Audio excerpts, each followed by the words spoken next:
الحمد لله والصلاة والسلام على من لا نبي بعده أما بعد وأنذر الناس يوم يأتيهم العذاب فيقول الذين ظلموا ربنا أخرنا إلى أجل قريب. அன்புக்குரிய இஸ்லாமிய சகோதரர்களே, அல்லாஹ்வின் நல்லடியார்களே, அல்லாஹ் ஜல்ல சுப்ஹானஹு வ தஆலா அருள்மிகு திருமறையிலே சொல்லுகின்றான், நபியே என் மக்களுக்கு எச்சரிப்பீராக, யௌம யஅதீஹிமுல் அஸாப், மறுமையுடைய தினத்திலே அநியாயக்காரர்களுக்கும் பாவங்கள் செய்த பாவிகளுக்கும் இறைவன் தண்டனை வழங்குகின்ற பொழுது அந்த வேதனை அவர்களிடத்தில் வரும். அந்த நாளை கொண்டு அவர்களை நீங்கள் எச்சரிப்பீராக. வேதனையை கண்ணூராக கண்டதன் பிற்பாடு இந்த பூமியிலே புறக்கணித்து வாழ்ந்தவர்கள், இந்த பூமியிலே அநியாயம் செய்து வாழ்ந்தவர்கள் அல்லாஹ்விடத்திலே சொல்லுவார்களாம், ரப்பனா அகிர்னா இலா அஜலின் கரீப், இறைவா எங்களை சற்று இந்த பூமியிலே வாழ்வதற்கான சந்தர்ப்பத்தை வழங்கு இறைவா. நீ அளித்த அழைப்புகளுக்கும் உன்னுடைய வசனங்களுக்கும் நாங்கள் பதிலளிக்கின்றோம். உன்னுடைய வரைத்துதனுடைய கட்டளைகளை எல்லாம் நாங்கள் பின்பற்றுகின்றோம். அவலம் இறைவன் கேட்பானாம், அந்த பூமியிலே உங்களுக்கு நான் சந்தர்ப்பத்தை வழங்கினோமே, உங்களுக்கு நான் சத்தியத்தை எடுத்து சொன்னோமே, நீங்கள் அவைகளெல்லாம் புறக்கணித்தவர்களாக வாழ்ந்தீர்களே. சொல்லுகின்றான், நீங்கள் யாரெல்லாம் அநியாயம் செய்தார்களோ அவர்களுக்கு உறவுகளாக, அவர்களுக்கு தோழர்களாக, தோழமை பூண்டவர்களாக அவர்களோடு நீங்கள் வாழ்ந்து கொண்டிருந்தீர்கள்.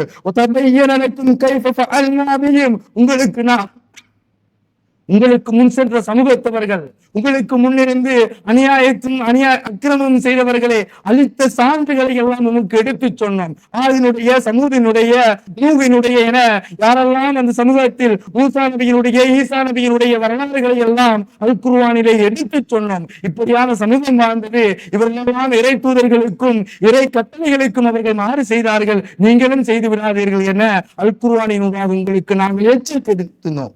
ஆனால் உதாரணங்களை கொண்டு உங்களுக்கு நாம் உதாரணப்படுத்திய போதிலும் நீங்கள் அவைகளை புறக்கணித்தவர்களாக வாழ்ந்தீர்கள்.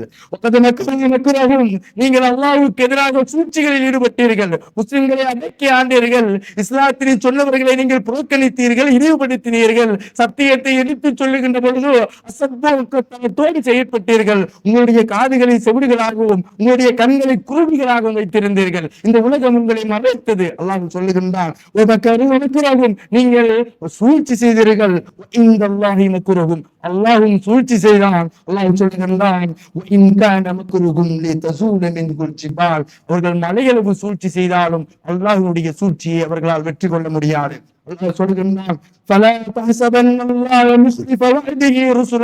மக்களே, ஒரு காலமும் நீங்கள் உங்களுடைய இறைவன் இறை தூதர்மார்களுக்கு வழங்கிய வாக்குறுதிகளுக்கு மாறு செய்வார் என்று எண்ணிவிடாதீர்கள். நிச்சயம் நரகம் உண்மை, நிச்சயம் சோதம் உண்மை, நிச்சயம் மரணை உண்மை, நிச்சயம் உங்களுக்கு மரணம் உண்மை, உங்களுக்கு மன்னரை வாழ்வு உண்மை. எந்த நொடி உங்களுடைய உயிர் இந்த உலகத்தை விட்டும் பிரிகிறதோ அந்த நொடியிலிருந்து உங்களுக்கு மறுமையினுடைய வாழ்வு ஆரம்பிக்கிறது.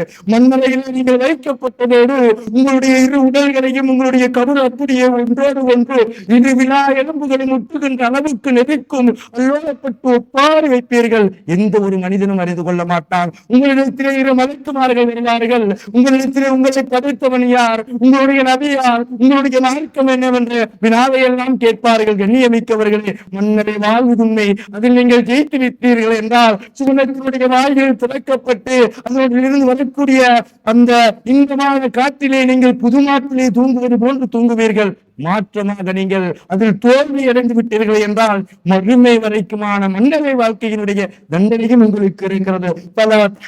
அல்லாஹ் மாறு செய்வானே என்று நீங்கள் ஒரு காலமும் எண்ணி விடாதீர்கள். மக்களே,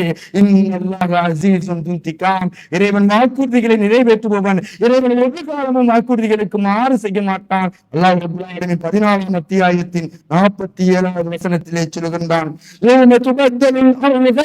அல்லாஹ் சொல்லுகின்றான், அந்த நாளிலே இந்த பூமி இன்னும் ஒரு பூமியாக புரட்டப்படும், வானங்கள் எல்லாம் மாற்றி அமைக்கப்படும். அல்லாஹ் திருமறையிலே சொல்கின்றான், அந்த தினத்திலே அதற்கு யாரும் ஏகனாகி அல்லாஹ்வின் முன்னிலையிலே இந்த பூமியில் இருந்து அத்தனையும் வெளிப்பட்டு நிற்கும். அல்லாஹ் சொல்லுகின்றான்,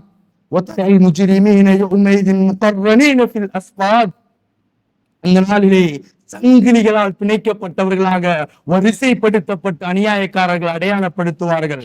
வரிசைப்படுத்தப்பட்டவர்களாக அநியாயக்காரர்களை எல்லாம் இறைவன் ஒன்று சேர்த்து ஒவ்வொருவருடைய கணங்களிலும் சங்கிலிகளால் மாற்றப்பட்டு இவர்கள் அநியாயக்காரர்கள், அக்கிரமக்காரர்கள், பாவிகள், நரகவாதிகள் என இறைவன் அத்துணை கோடி மக்களுக்கு முன்னால் அடையாளப்படுத்துவான். ஒரு சாரார் விபச்சாரிகளாக அடையாளப்படுத்தப்படுவார்கள், ஒரு சாரார் இந்த பூமியிலே நிலைகளை திருடியவர்களாக அடையாளப்படுத்தப்படுவார்கள், ஒரு சாரார் வட்டி எடுத்தவர்களாக அடையாளப்படுத்தப்படுவார்கள், ஒரு சாரார் அக்கிரமங்களும் அநியாயங்களும் செய்தவர்களாக அந்த மறுமையிலேயே தினத்திலே வரிசைப்படுத்தப்பட்டு உறவுகள் எல்லாம் பார்த்து கொண்டிருக்கும். அன்றைய தினத்தில் தான் ஒரு தந்தை செய்த பாவத்திற்கு தண்டனை வழங்குகின்ற பொழுது தந்தையை ஹீரோவாக எண்ணிய மகன் பார்த்து கொண்டிருப்பான். இந்த பூமியிலே என்னுடைய தந்தை விபச்சாரியாக வாழ்ந்திருக்கிறார், இந்த பூமியிலே என்னுடைய தாய் விபச்சாரியாக வாழ்ந்திருக்கிறாள், இந்த பூமியிலே என்னுடைய தந்தை வட்டி எடுத்துதான் எனக்கு உண்ண கொடுத்திருக்கிறார் என்று பெற்ற பிள்ளையின் முன்னால் பெற்றோர்கள் அவமானப்படுகின்றனர். பெற்ற பிள்ளையின் முன்னால் தாயும் தந்தையும் இழிவுபடுகின்றன நாள். கண்ணியமிக்கவர்களை அல்லாஹ் பாதுகாக்க வேண்டும். இந்த நிலை எனக்கும் உங்களுக்கும் வந்துவிடக் கூடாது. தான் கட்டிய கண்ணியமாக வாழ வேண்டும் என்ற மனைவிக்கு முன்னால் ஒரு கணவன் இழிவுபடுத்தப்படுவான். எப்படி? இந்த உங்களுடைய கணவன் இந்த தொழில் செய்தவன், இவன் ஒரு விபச்சாரி, இவன் ஒரு வட்டி எடுக்கக்கூடியவன், இவன் ஒரு அக்கிரமக்காரன், இவன் அநியாயக்காரன், இவன் ஒரு பொய்யன், இவன் ஒரு திருடன் என்று இறைவன் அடையாளப்படுத்துகின்ற அந்த நாளிலே இழிவுபட்டவர்களாக நிற்பார்கள். அல்லாஹ் சொல்லுகின்றான், அந்த நாளிலே நீங்கள் அநியாயக்காரர்களை, பாவிகளை காண்பீர்கள்,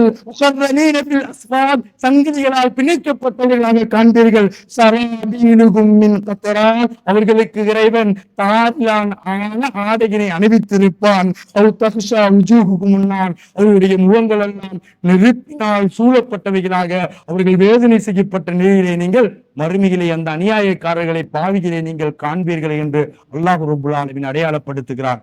எனவே அன்புக்குரியவர்களே, அல்லாஹ்வின் நல்லடியார்களே, இந்த சாரராக நாம் இருந்துவிடக் கூடாது, இப்படியான பாவிகளாக நாம் இருந்துவிடக் கூடாது.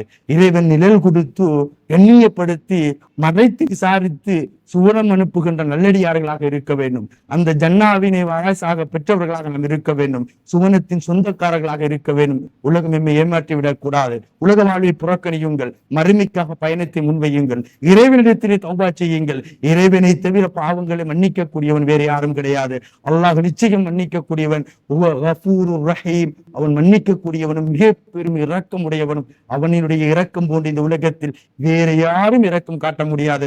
அல்லாஹ்வை எஞ்சி நடங்கள், அல்லாஹ்வுடைய கட்டளைகளை எடுத்து நடங்கள், நபியினுடைய வழியினை பின்பற்றுங்கள். நபிக்கும் அல்லாஹ்வுக்கும் முரணாக நடந்து விடாதீர்கள். நிச்சயம் மன்னரை வாழ்வு உண்மை, மறுமை வாழ்வு உண்மை. நானும் நீங்களும் நாளை மறுமையிலே சுவனத்தின் சொந்தக்காரர்களாக சந்திக்க வேண்டும். அப்படி சந்திக்கக்கூடிய பாக்கியத்தை எனக்கும் உங்களுக்கும் வல்ல ரஹ்மான் அல்லாஹ் அருள் புரிவானாக.